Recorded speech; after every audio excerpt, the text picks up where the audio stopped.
Shalom, berjumpa lagi dalam renungan kita pada hari ini. Renungan kita pada hari ini diambil dari Efesus 3 ayat 16 yang demikian sabdanya. Aku berdoa supaya Ia menurut kekayaan kemuliaannya menguatkan dan meneguhkan kamu oleh Roh-Nya di dalam batinmu. Yang berbahagia ialah setiap orang yang mendengarkan firman Tuhan dan yang melakukan di dalam kehidupannya. Tema kita pada hari ini, aku berdoa untuk menguatkan dan meneguhkan hatimu. Bapak Ibu Saudara yang dikasihi Tuhan, saya berharap kita semua selalu sehat, selalu ceria di dalam kehidupan kita bersama-sama, karena kita ada Tuhan senantiasa melindungi di dalam kehidupan kita bersama-sama. Nah, oleh sebab itu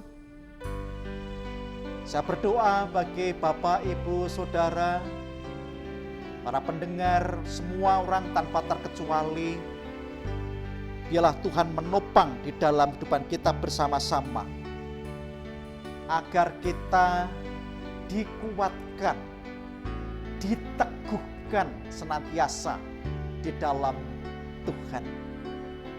Ini akan sangat penting ketika kita hidup untuk saling mendoakan satu sama lain, saling menopang, saling menguatkan, sehingga tak kala lemah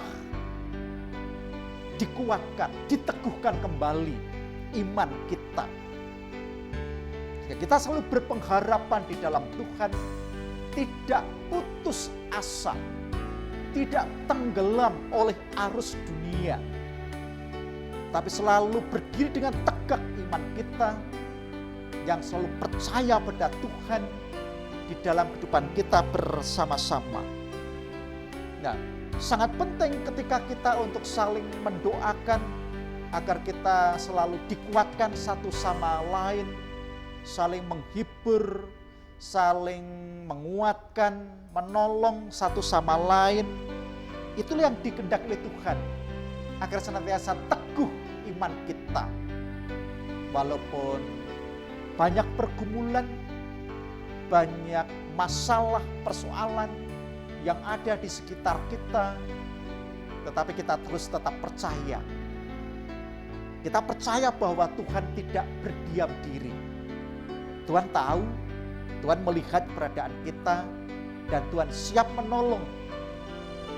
Ketika kita berdoa, ketika kita saling mendoakan, Roh yang bekerja di dalam kehidupan kita bersama-sama, lalu iman kita ditopang, menguatkan, dari yang berat menjadi ringan, dari yang sulit menjadi mudah, dari yang tidak mungkin menjadi mungkin. Itu bisa terjadi dengan cara kerja Tuhan melalui iman kita bersama-sama, sehingga kita tidak putus asa, tidak bersedih hati, tidak khawatir, tapi selalu berpengharapan di dalam Tuhan. Yang menjadi sumber pengharapan kita, inilah di dalam kehidupan kita bersama-sama. Dengan demikian kita untuk saling dikuatkan satu sama lain, karena pada hakikatnya kita adalah satu tubuh di dalam Kristus sebagai keluarga Allah di dalam kehidupan kita bersama-sama. Tuhan Yesus memberkati. Amin. Mari kita berdoa. Ya Tuhan, mampukanlah kami untuk senantiasa dikuatkan dan diteguhkan iman kami di dalam Tuhan. Kami percaya Roh Kudus yang bekerja, yang ada melingkupi dalam kehidupan kami bersama-sama, sehingga iman kami selalu dimampukan dalam menghadapi segala sesuatunya di dalam Tuhan saja. Ampuni ya Tuhan segala dosa dan kesalahan kami. Di dalam Tuhan Yesus Kristus kami datang berdoa dan mengucap syukur. Amin. Sampai jumpa lagi. Salam sehat selalu. Tetap semangat, Tuhan Yesus memberkati. Kami